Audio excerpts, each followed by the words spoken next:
नमस्कार दोस्तों, स्वागत है आप सभी का आपके अपने चैनल द रिटेल इन्वेस्टर में। यहाँ पे दोस्तों जिस स्टॉक की मैं चर्चा करने वाला हूँ उस स्टॉक का नाम है आईडीएफसी फर्स्ट बैंक।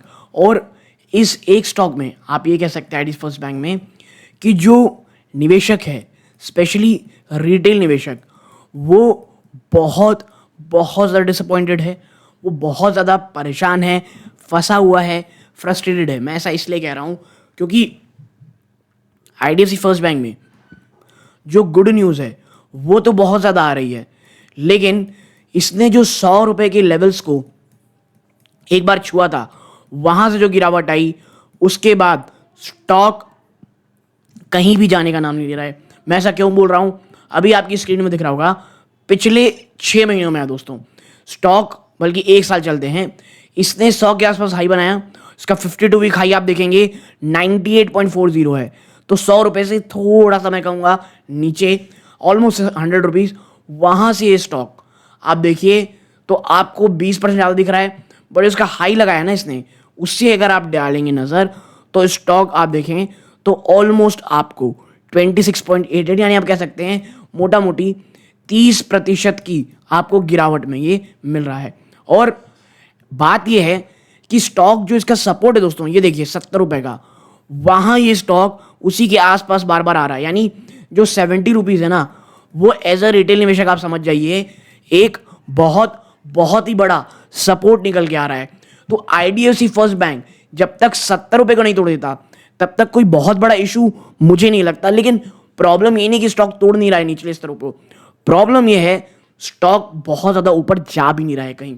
और कंसोलिडेशन का जो फेज है, आप इन लेवल से देखिए, ये लेवल, ये इसको आप आराम से बॉक्स आउट कर सकते हैं।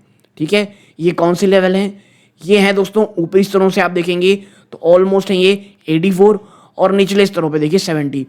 तो बिटवीन 70 टू 84 ये स्टॉक ट्रेड कर रहा है, और पिछले काफ़ी समय से दोस्तों वो भी नहीं गया है, इसी के आसपास स्टॉक ट्रेड कर रहा है, लगभग 75 के आसपास। तो ऐसा हो क्यों रहा है? देखिए, आपको समझना पड़ेगा, जब स्टॉक का पिछले क्वार्टर का नंबर्स आया था, जो कंपनी के सीईओ साहब हैं उन्होंने साफ साफ कहा था कि भाई आने वाला जो 2 क्वार्टर है वो काफ़ी हद तक आप कह सकते हैं एक सबड्यूड रह सकता है, थोड़ा सा आप कह सकते हैं वीक रह सकता है। और उसको बाजार ने बहुत बुरी कदर लिया और स्टॉक में गिरावट हुई। स्टॉक ऑलमोस्ट 70 रुपये के मैं कहूँगा आसपास ट्रेड कर रहा है। ओके, अब स्टॉक जो है बीच बीच में आप देखेंगे तो एक बाउंस आता रहता है। ये देखिए, ये ऊपर आया, फिर वापस से नीचे, फिर ये ऊपर आया, फिर एक बड़ी गिरावट, फिर हल्की सी एक बढ़ोतरी हुई। लेकिन जो एक ब्रेकआउट सेशन है, जो मुझे लगता है एटलीस्ट 90 रुपीज़ के ऊपर स्टॉक को जाना पड़ेगा, वो भी ऑन द क्लोजिंग बेसिस। और बीच बीच में आप देखेंगे तो आपको जंप देखने को मिलेगा। और आपको एक चीज़ समझनी पड़ेगी, जो बैंक या फाइनेंशियल साइड है उनके लिए जो क्वार्टर होता है मार्च क्वार्टर, ये जो क्वार्टर रहता है ये बेस्ट क्वार्टर रहता है किसी भी बैंक या तमाम लोगों के लिए। और उसके बाद जो जून क्वार्टर आता है, जो पिछला होकर के गया है, वो सबसे खराब क्वार्टर होता है, सीजनली वीक क्वार्टर होता है तमाम लोगों के लिए।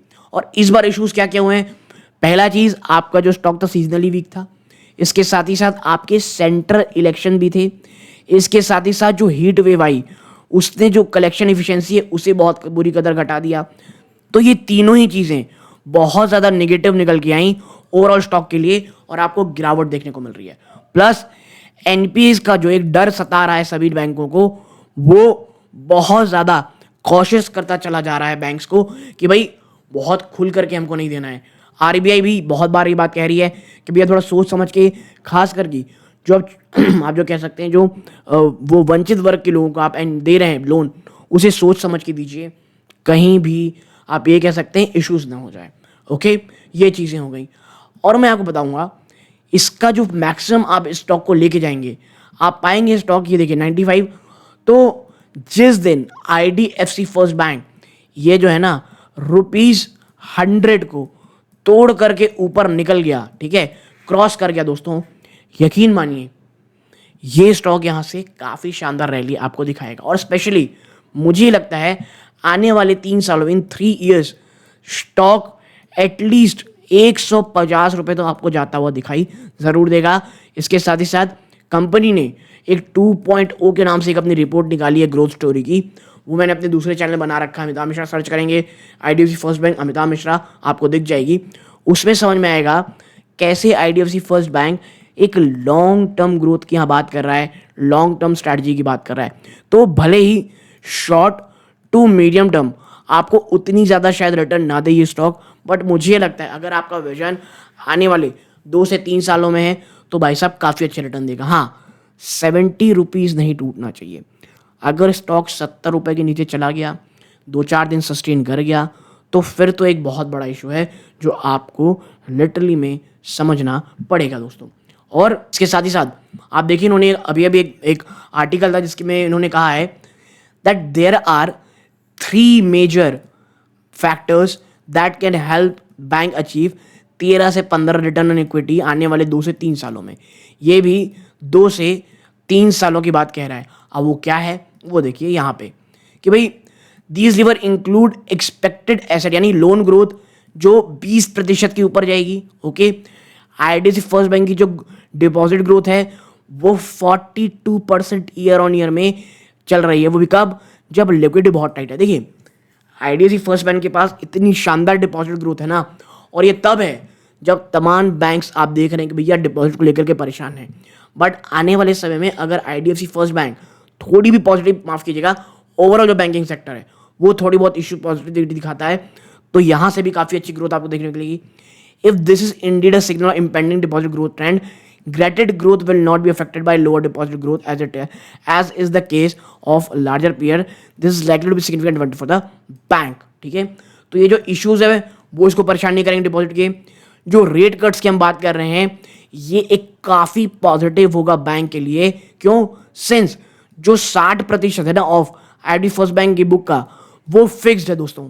अ cutting interest rate will likely expand net interest margin, और अगर रेट कट आते हैं तो ये आईडीएफसी फर्स्ट बैंक जैसे बैंकों के लिए एक बहुत राहत भरी खबर होगी।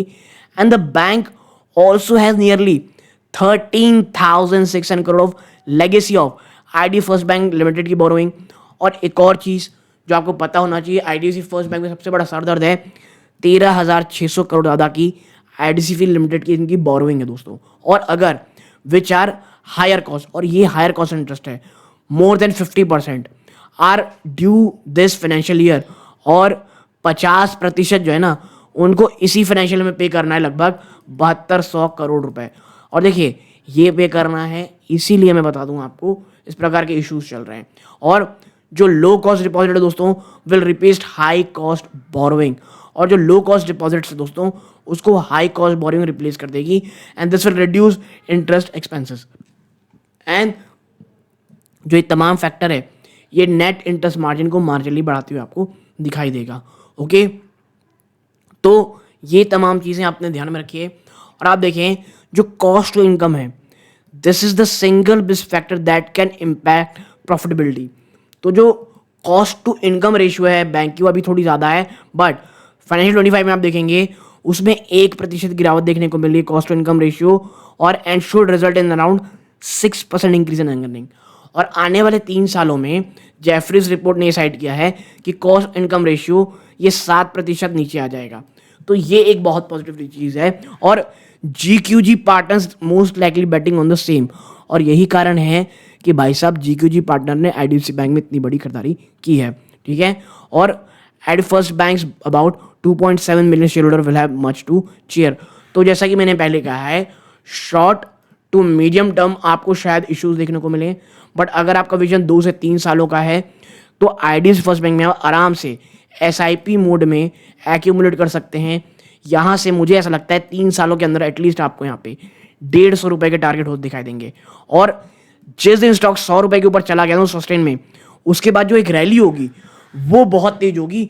वहाँ से फिर स्टॉक को 150 जाने में ज़्यादा समय नहीं लगेगा, क्योंकि 100 रुपये एक बहुत बहुत बड़ा, मैं कहूँगा जो 100 रुपये जो है बहुत बड़ा रेजिस्टेंस निकल के आया है दोस्तों। और दोस्तों last but not the least, जो वी वैद्यनाथन साहब हैं, यानी जो कंपनी की मैनेजमेंट है उसमें इतना ज़्यादा भरोसा है। आप मतलब मैं अपनी पर्सनल राय बता रहा हूँ आपको, मुझे पर्सनली जो इनके CEO आईडीएफसी फर्स्ट बैंक के बहुत ज़्यादा अच्छे लगते हैं। जो भी चीज़ें रहती हैं कंपनी खुल करके साफ साफ बातें करती है, अगर उन्हें लगता है कि भाई कुछ सबड्यूट परफॉर्मेंस हो सकती है, कुछ इश्यूज आ सकते हैं, बहुत ही साफ साफ कंपनी सामने आती है। और हर रिजल्ट के बाद आप देखेंगे कि इनके बैंक के जो सीईओ साहब हैं वो बहुत ही अच्छे तरीके से आकर के जवाब देते हैं, अकाउंटेबिलिटी रखते हैं। और ऐसे बैंकों में भले ही थोड़े समय तक थोड़ी खराब आप कह सकते हैं, थोड़ी सबड्यूट परफॉर्मेंस चले, बट लॉन्ग टर्म में मुझे लगता है ये बैंक आपको एक बहुत बहुत शानदार रिटर्न बना के दे सकता है। But at the end of the day ये पूरा का पूरा वीडियो दोस्तों एजुकेशन पर्पस के लिए था। अगर आप चैनल पहली बार आए हैं प्लीज़ सब्सक्राइब करें, वीडियो को लाइक करें और कोई भी खरीदारी करने से पहले अपने वित्तीय सलाहकारी सलाह ज़रूर लीजिएगा।